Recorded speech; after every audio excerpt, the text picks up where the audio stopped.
all being well. Hey, Jonathan Green, welcome to Hello. Voices of Elevate. Thank you for having me. Hello, hello, hello.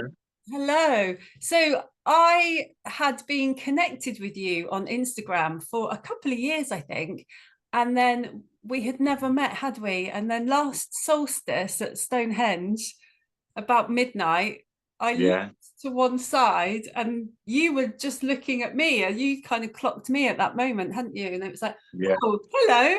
So we actually met in the center of the stones at Stonehenge on solstice. So that was kind of, your soul family when that's your first encounter. Yeah, when you put it into words like that, it just makes it even,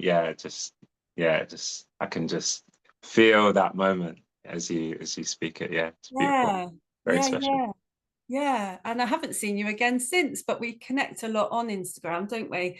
And we've Yeah, got a lot in common. For instance, the conscious dance, and that's what you will be bringing to Elevate, won't it? Just down yeah. the road from where we first met. Wow. It's Wow, is that what it is? Stonehenge. Yeah, yeah. It's on. Oh my It's gosh. at Stonehenge campsite. Yes. Amazing. Yeah. Amazing. Beautiful story. Yeah. And then yeah, tell me about what you're bringing, what you're offering to Elevate this year. Yeah, so I'm going to be bringing embodied movement. Um, We've been holding embodied movement gatherings, which are just a really beautiful opportunity to reclaim the pillar of community.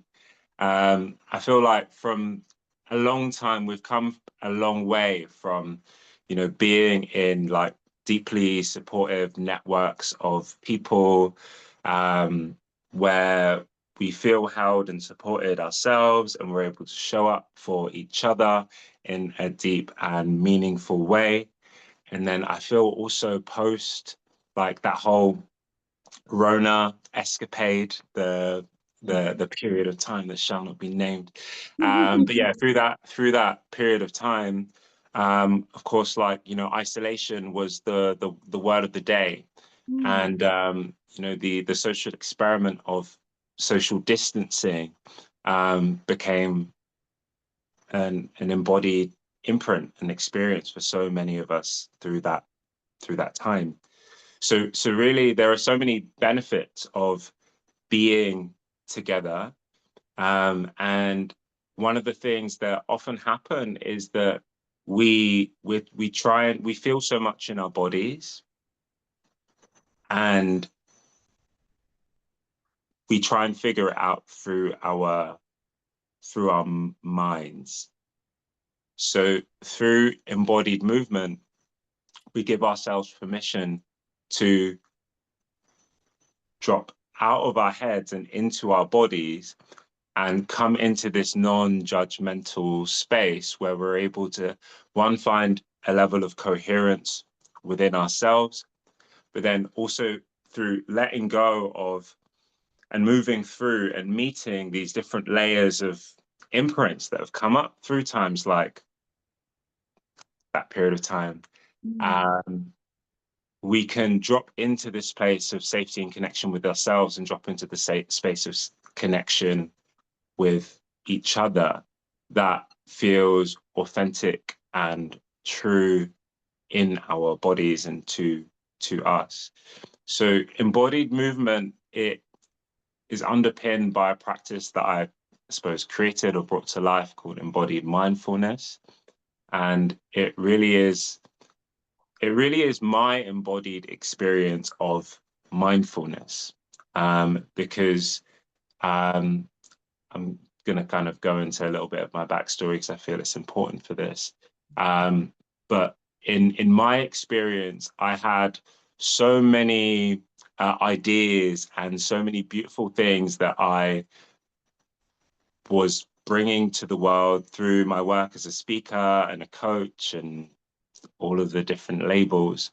But there were like these deep areas of my life where I wasn't in complete integrity and I was carrying all these unprocessed traumas, which I'd suppose I'd learned from my religious experience to kind of repress and kind of push down in a way, or speak them out of my system. And then I discovered mindfulness and the pillar of like non-judgment and acceptance, and this curiosity became kind of my way of navigating through that. And then through discovering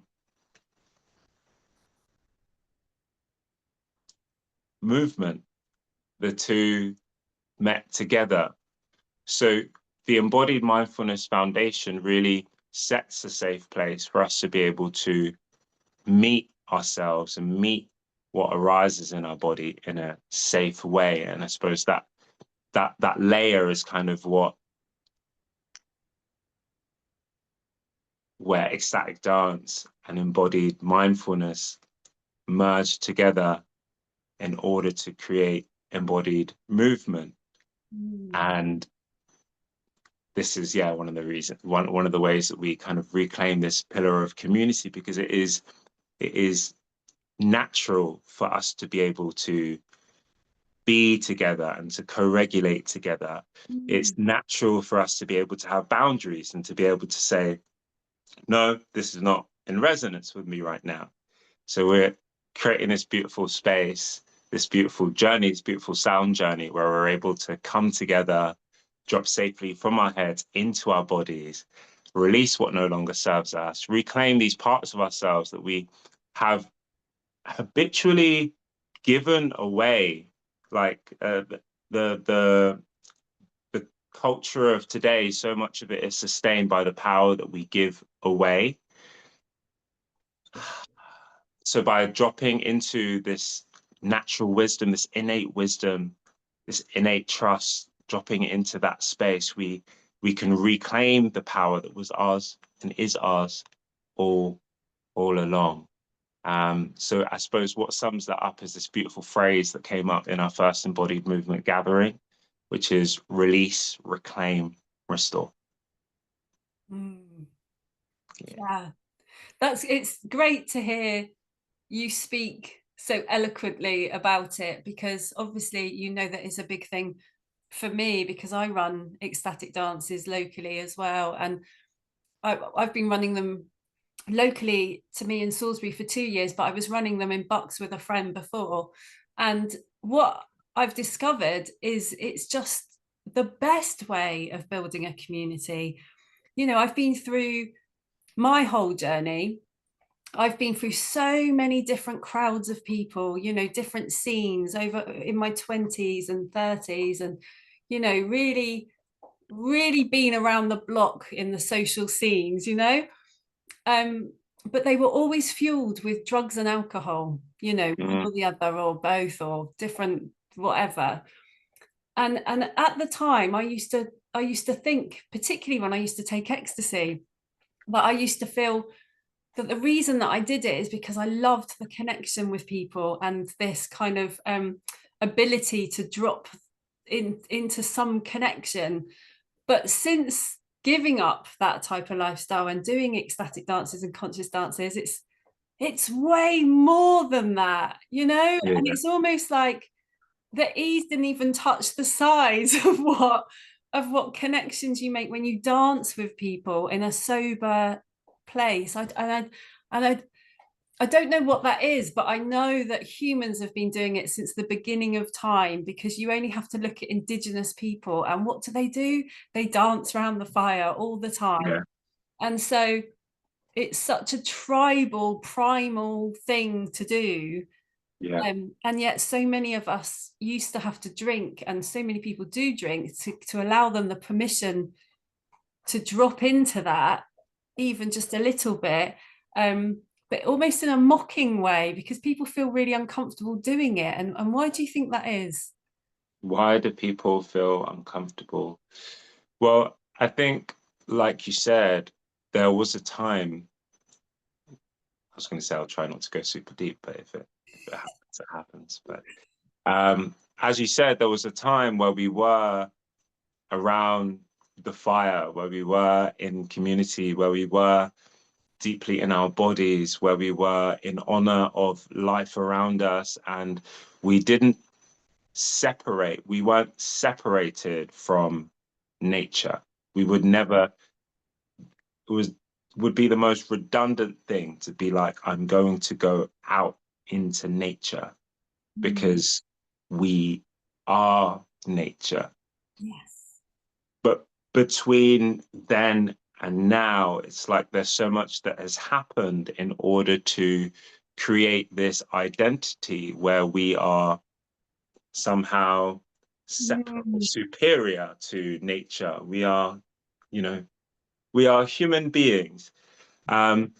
And it was Einstein that said, until we make our unconscious conscious, it will guide our lives, and we'll call it fate. And what has happened in that sense of like separation from nature is that we have culturally created an identity where we're separate from ourselves. And I suppose similar to the experience of that Rona time, what happens is because this identity becomes what is kind of accepted and what becomes the norm, everything that's not that kind of gets It's shoved weird. down and Yeah. repressed. It's Yeah. weird. Yeah. The Can't be interior seen to be experience of what weird. I'm feeling. Yeah. What was Yeah. that? Can't be seen to be weird. Yeah, we well, that's the thing, is I can't be seen to express my authentic self, Mm. to to release, to just to meet the aliveness of the present moment, to yeah, just give myself permission to be. And yeah, it just creates a lot of distortion, it creates a lot of pain, it creates a lot of discomfort. And because it's so natural for us to be able to, we were talking about like altered states, it's so natural for us to be in these states of like liberation, that to be able to express what's true. So to shake out of our boxes that we create in these rigid identities.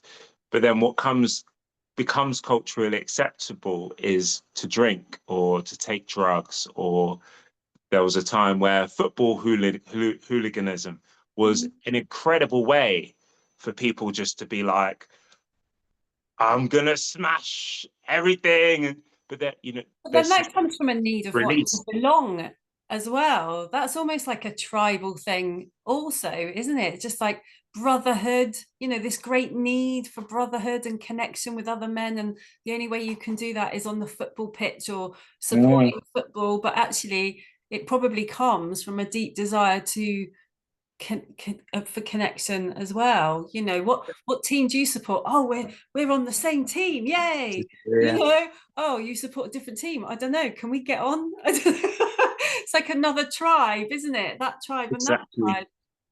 And Yeah. what I just saw in my mind's eye as you were saying that is this kind of picture of like, you know, lads that are like, oh, what team are you? Da, da, da, da. And like these moments kind of like where their team scores and they turn around and they like hug each other. Or, Yeah. like there are these moments of kind of like deep intimacy that Mm. are allowed in these spaces and these moments. But Yes. like outside of that, it's seen as like, oh, super feminine or super like Yeah. girl, not manly enough if I'm like out, hugging my mates, or like, when I need a form of like just human connection or something like that. Yeah.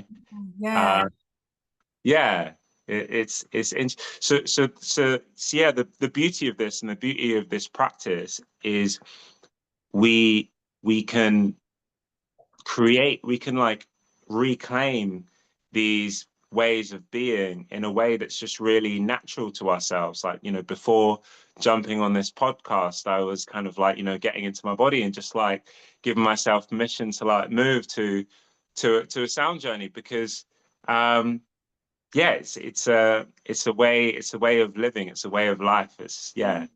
Yeah, I Yeah. mean, I often, if I don't have to rush out the door in the morning, then I've actually decorated my kitchen to be a kitchen disco. Okay. I've got Wow. a big glitter ball hanging from the ceiling. I've got other little things because that's where I have my morning dance. You know, I I love put that. the music on and I have my own kind of ecstatic dance because, yeah, I know that it shifts. I mean, I practice Qigong a lot. I Hmm. do it most mornings as well, when I walk the dogs.